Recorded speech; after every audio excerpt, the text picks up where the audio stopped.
Asterisk, asterisk. Using a throwaway account for reasons that are probably obvious. I'm a 35-year-old guy who never imagined I'd be sharing my story here. But here we are. My wife Emily, who's 33, and I have been married for 8 years. We first met back in college, and at the time I thought it was love at first sight. The first few years were amazing. Our sex life was fantastic, and we had a ton of romance and adventure. We were that annoyingly perfect couple, always showing affection and finishing each other's sentences. Everyone around us would say we were relationship goals. But around the 5-year mark, things began to shift. Emily started to grow distant. She was constantly working late or going on trips with her girlfriends. Our sex life dwindled down to once a month if I was lucky. Whenever I tried to bring it up, she'd get defensive, accusing me of being needy and insecure. Still, I never imagined she was cheating. Maybe it was naive, but I trusted her completely and just figured we were going through a rough patch like all couples do. Boy, was I wrong. Everything came crashing down last weekend at our friend Mike's wedding. Emily was acting weird all day, barely talking to me, always on her phone, and disappearing for long periods. I thought maybe she was just stressed from being a bridesmaid.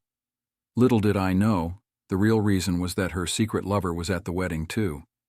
So there I was, sitting alone at our table, nursing my third whiskey, when my friend Laura came over to check on me. "Hey, have you seen Emily?" she asked, looking a bit concerned. "We need her for some photos." I shrugged. "No idea.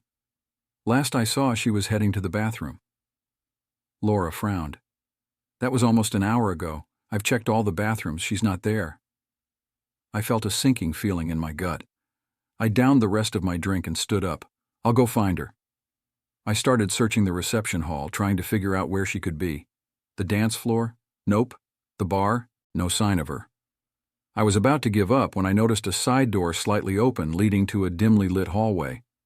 My heart was pounding as I crept toward the door, unsure of what I'd find but certain it wouldn't be good. As I got closer, I could hear muffled voices. One of them was definitely Emily's. I slowly pushed the door open, holding my breath. There, pressed up against the wall, was my wife, her bridesmaid dress hiked up around her waist. And there, with his pants around his ankles, was the best man, grunting as he thrust into her. They were so wrapped up in their forbidden act, they didn't even notice me at first. It wasn't until Emily's moans reached a peak that her eyes fluttered open and met mine. She gasped and shoved her lover away. "Oh my God, Jack, this isn't what it looks like." But it was exactly what it looked like, and the guilt in her eyes told me she knew she'd been caught red-handed. I stood there, frozen, as Emily frantically adjusted her dress, and the best man, who I now recognized as her work friend Eric, fumbled with his zipper. My shock quickly gave way to anger. "Are you serious, Emily?" I seethed, my voice trembling. "At our best friend's wedding, with this guy?" Emily had the nerve to look offended. "Keep your voice down," she hissed. "You're causing a scene." "I'm causing a scene?" I laughed bitterly. That's rich coming from the woman who was just getting railed in a public hallway. Eric, to his credit, looked utterly ashamed. He couldn't even bring himself to meet my eyes. "I'm so sorry, man," he muttered. "We never wanted you to find out like this." "Oh, you're sorry?" I snapped, turning on him. "Well, as long as you're sorry, I guess that makes everything just fine, right? No big deal, just my whole marriage going up in flames." Emily stepped between us, glaring at me with a fire I hadn't seen before. "Don't you dare put all the blame on him," she warned. "If you hadn't been so distant, so wrapped up in your own crap, maybe I wouldn't have had to look elsewhere for attention." I stared at her, completely stunned by the mental gymnastics she was pulling. "You can't be serious. You're really going to twist this into being my fault? For what exactly? Not being some kind of mind reader who could magically know my wife was a lying, cheating. Well, you know what?" "Shut up," she hissed, her eyes flicking nervously toward the reception hall. "Just shut up, Jake. We'll talk about this later in private. Don't ruin Mike's big day." "It's a little late for that, don't you think?" I said, gesturing between the two of them with disgust. "You've already ruined everything." I couldn't even stand to look at her anymore. I stormed out of the hallway, desperate for air, space, anything to help me process the wreckage of my world. I don't remember leaving the wedding venue. I don't remember getting into my car or driving home. It's all a blur, a whirlwind of anger, heartache, and betrayal.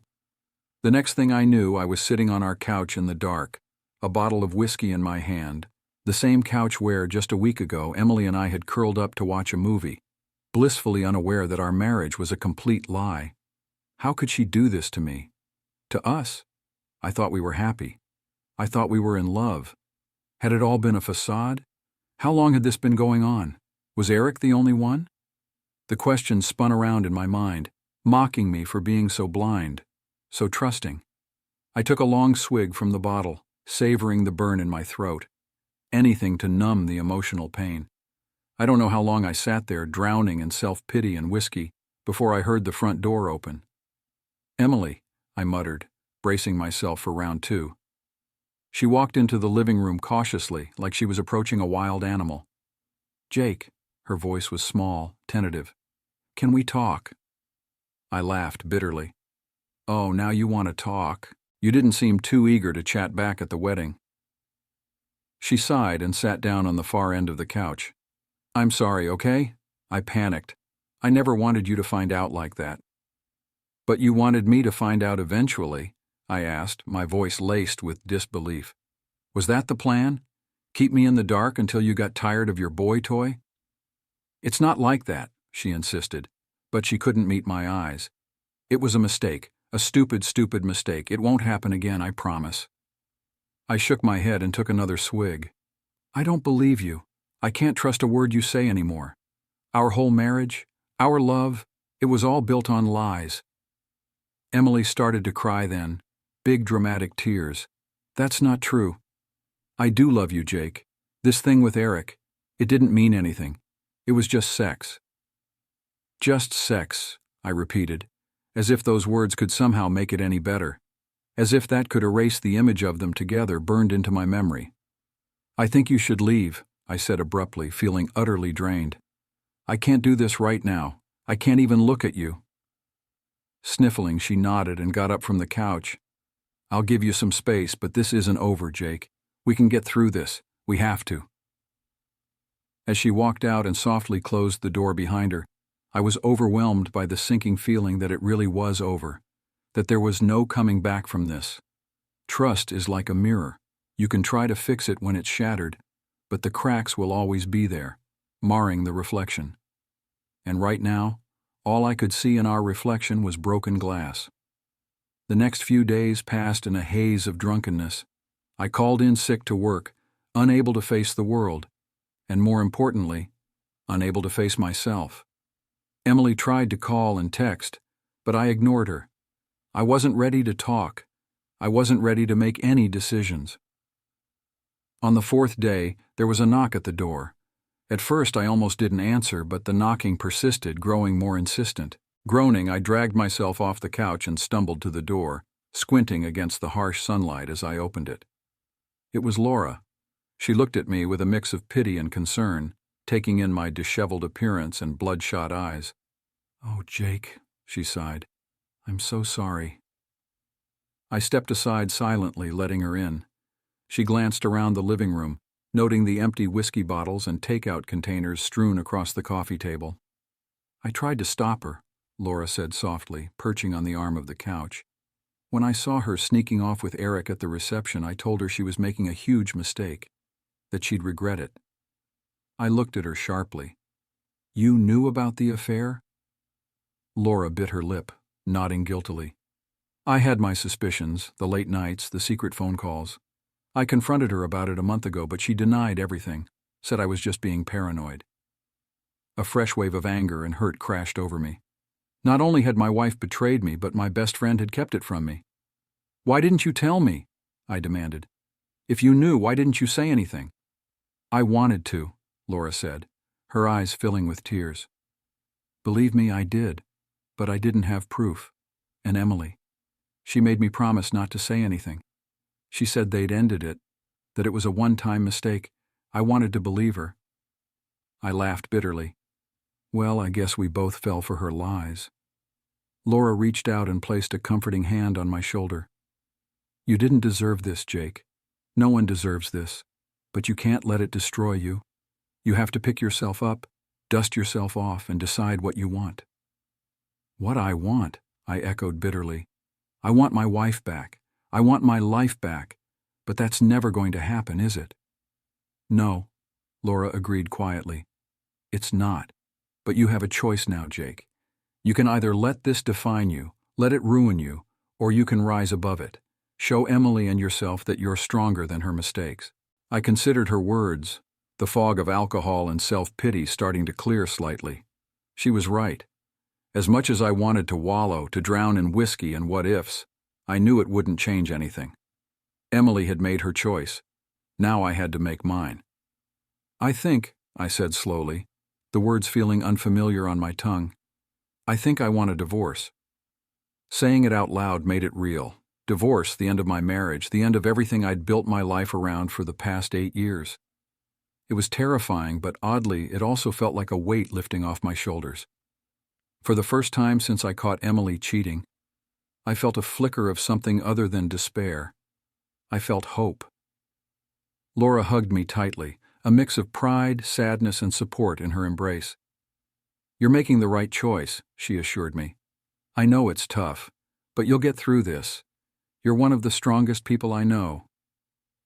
I wished I had her confidence, but I knew the first step was always the hardest, and I had just taken it.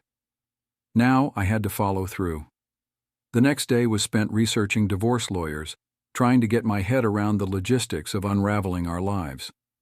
We'd have to divide our assets, split the bank accounts, and figure out who would get the house, the car. It was overwhelming, but I forced myself to take it one step at a time.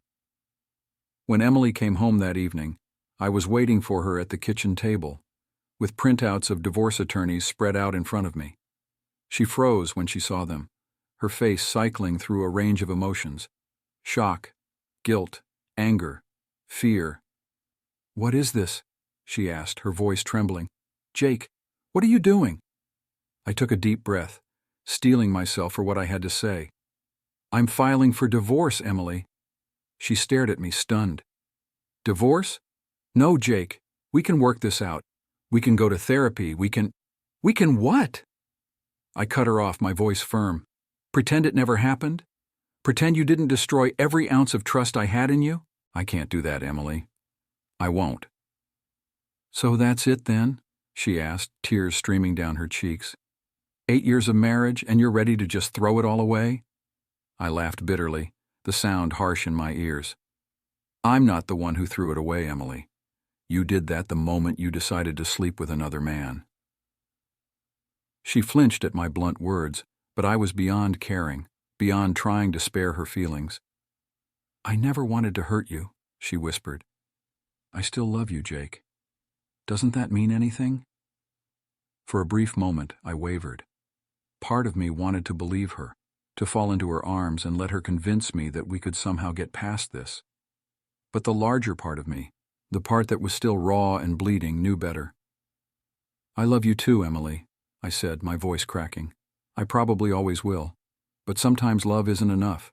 Sometimes the pain is too deep, the trust too broken, and that's where we are now." She nodded, her shoulders sagging in defeat. "Okay," she said softly. "Okay. If that's what you want, then I won't fight you on it. I'll move out this weekend." "Thank you," I said stiffly, hating how formal and cold we had become, like strangers negotiating the end of a life together. As she turned to leave, I caught a glimpse of the woman I had fallen in love with all those years ago, the woman I had thought would be by my side forever. And for a moment I mourned her, mourned us. But that woman and that marriage were gone now, and it was time I accepted that and began rebuilding my life without her in it. The day Emily moved out was surreal. I helped her pack up her things, dividing our possessions with a detached efficiency that masked the storm of emotions brewing beneath the surface. Watching her drive away, the car loaded with suitcases and memories, I felt a strange blend of sadness and relief. The house felt emptier without her, but also more peaceful, like I could finally breathe again without the weight of her betrayal suffocating me. I knew I had a long road ahead: the divorce process, learning to live on my own, rediscovering who I was without Emily. But for the first time, I felt like I might actually make it to the other side. In the weeks that followed, I threw myself into work and focused on improving myself. I started hitting the gym, channeling all my anger and hurt into the punching bag and the weights until I was too exhausted to feel anything else. I reconnected with old friends I had drifted away from during my marriage, rediscovering how to laugh, joke, and exist outside of being Emily's husband. At SY's urging, I even began seeing a therapist. It was uncomfortable at first, digging into the wounds of my failed marriage, but slowly, session by session, I started to heal. I began to realize that Emily's betrayal wasn't my fault, that there was nothing I could have done to prevent it. I started forgiving myself for not seeing the signs, for being blind to her deceit. About 2 months after our separation, I ran into Eric at the grocery store. I almost didn't recognize him at first. He looked worn out, like he hadn't slept in days. When he spotted me, his eyes widened with panic, like a deer caught in headlights. "Jake," he stammered, his voice shaky. I don't even know what to say. I'm so sorry, man. I never wanted any of this to happen." A few months earlier, I might have punched him right then and there. I would have yelled, raged, and caused a scene in the middle of the store. But now, looking at this broken shell of a man, I felt nothing but pity. "I know," I said calmly. "But it did happen, Eric, and now we all have to live with the consequences." He nodded miserably, staring down at his shoes. "Emily and I aren't together anymore. It ended right after you found out. I couldn't live with the guilt, knowing what we'd done to you." I sighed, suddenly feeling drained by the whole ugly situation. "I hope you've learned something from this, Eric. I hope you never put anyone else through what you put me through." "I have," he said earnestly. "Believe me, I have. I'm getting help, trying to be a better person, trying to make things right." "Good," I said, and I meant it. That's all any of us can do, try to be better than our worst mistakes. As I walked away, leaving Eric standing there among the apples and oranges, I felt a wave of closure wash over me. I knew I'd never forget what he and Emily had done, but I also knew I was ready to start letting it go, ready to move on, to build a new life, a better life. And as I stepped out into the sunlight, the crisp autumn breeze ruffling my hair, I smiled, because for the first time in a long while, the future seemed bright, and I was eager to see what it had in store. Life after the divorce was a series of small victories and setbacks. Some days I woke up feeling lighter, unburdened by the weight of my broken marriage. Other days, the anger and grief would hit me all over again, as fresh as the day I'd caught Emily in the act. But slowly, steadily, the good days began to outnumber the bad ones. About 6 months after our separation, I decided to take a solo trip to clear my head. I'd always wanted to go hiking in the mountains, to challenge myself both physically and mentally, but Emily had never been into the outdoors. Now, with nothing holding me back, I packed a bag and set out for the trail. The first few days on the trail were brutal.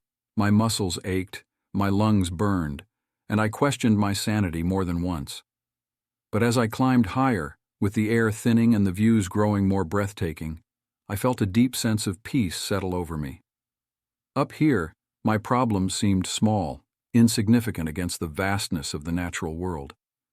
On my 4th day, while resting by a clear, pristine lake, I met her, Sarah. She was another solo hiker, all lean muscle and sun-kissed skin, with a smile that could light up the entire mountain.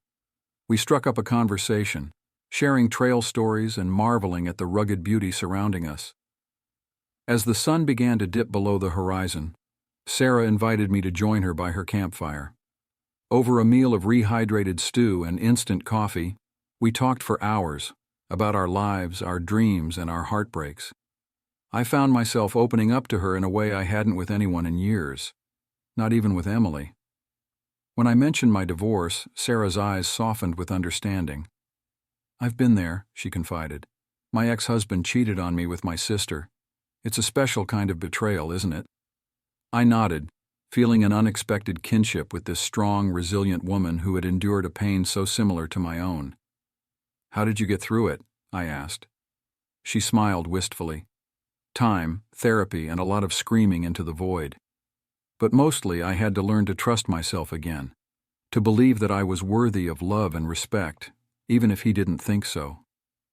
Her words resonated with me on a deep level. I realized that was what I'd been searching for out here in the wilderness, a sense of self-worth, a recognition of my own value that wasn't dependent on someone else's approval. As the stars began to twinkle above, Sarah and I said goodnight, exchanging numbers with a promise to stay in touch.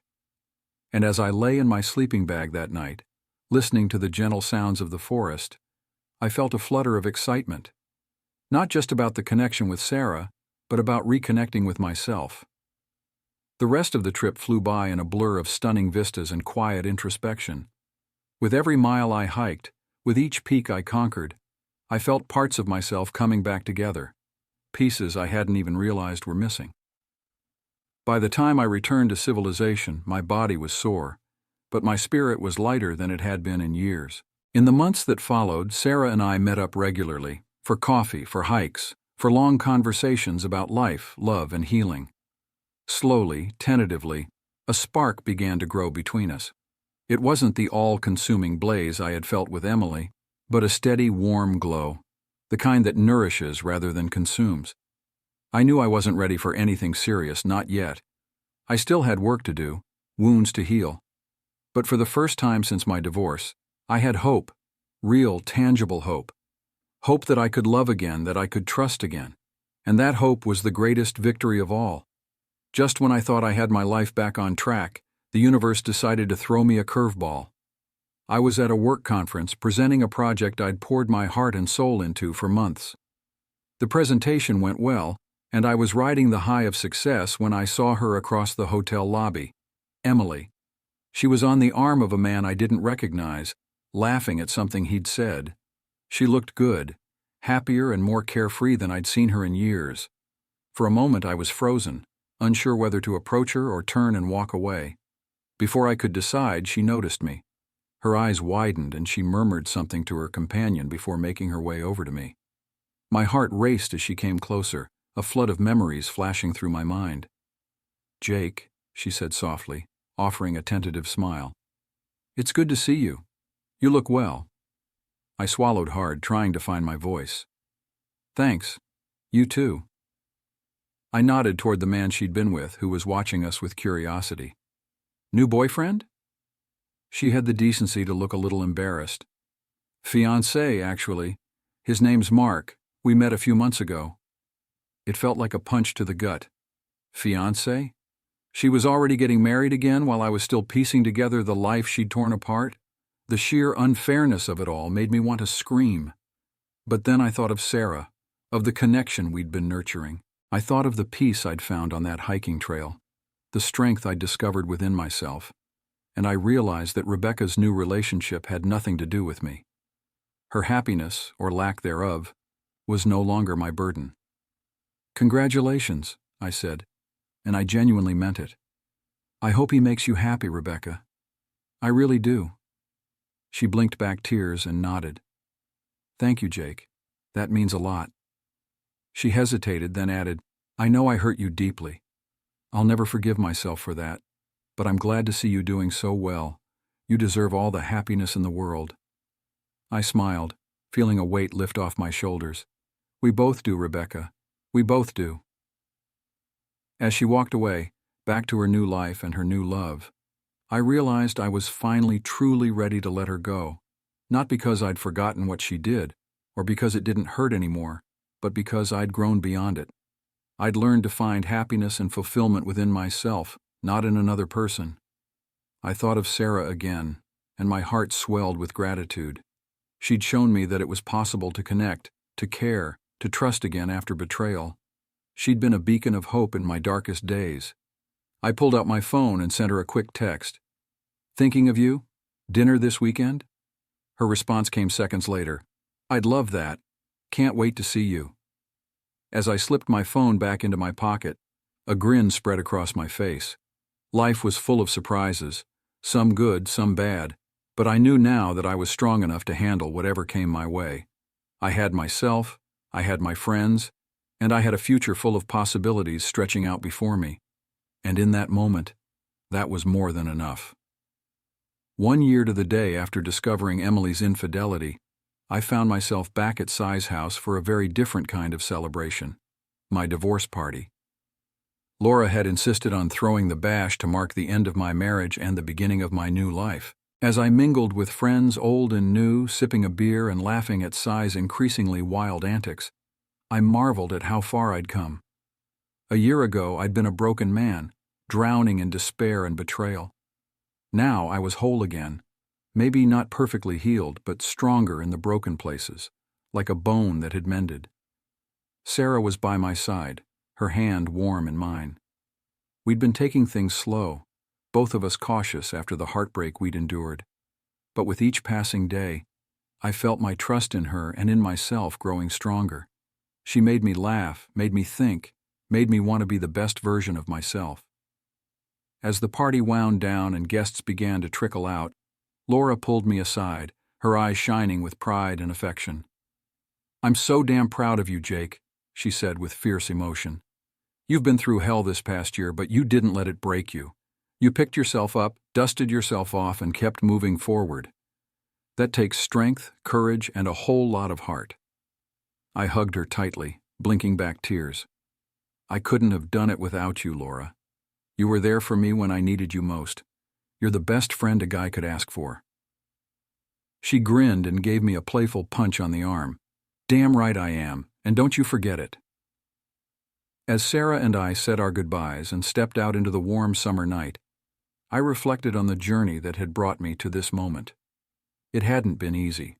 There had been countless moments of pain, anger, fear, and doubt. But through it all, I had learned some invaluable lessons. I learned that betrayal, as devastating as it is, doesn't have to define you. That healing is possible, even when it feels like your world has crumbled. That forgiveness isn't about forgetting or excusing, but about freeing yourself from the chains of bitterness and resentment. Most importantly, I learned that I was stronger than I ever imagined, that I had the power to choose my own path, to create my own happiness, to love and be loved again. As Sarah and I drove off into the night, the road stretching out before us, full of endless possibilities, I felt a profound sense of peace wash over me. The past year had been a crucible, a trial by fire that tested me to my limits. But I had emerged from the flames tempered, refined, and stronger. I knew there would be more challenges ahead, more obstacles to overcome, but I also knew that I was ready for them, ready to embrace the future, no matter what it held. Because in the end, that's all we can do. We take the hand we're dealt, the good and the bad, the joy and the pain. We learn from it, we grow from it, and we keep putting one foot in front of the other, never giving up on ourselves. Dear listeners, thank you for your incredible support and for tuning into my stories on YouTube. Your enthusiasm and feedback mean the world to me. Stay tuned for more exciting tales. Warm regards, ***.